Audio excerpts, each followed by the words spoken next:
H F deluxe major servicing करीत आली होती. तिचं आपण क्लच प्लेट, चेन स्प्रॉकेट, त्याच्यानंतर बेसिक आपलं चेसिस खालून सडल्यामुळं ते वेल्डिंगचं काम झालेलं आहे. त्याच्या आपण काही क्लिप्स आपल्या व्हिडिओजमध्ये टाकणारच आहे.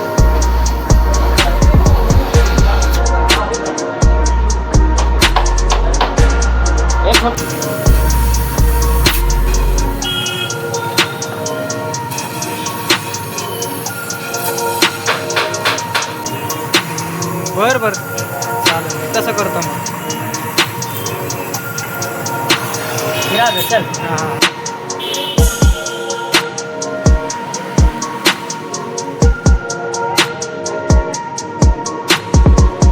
अशाच नवीन कंटेंटसाठी आपल्या पेजला नक्की फॉलो करा.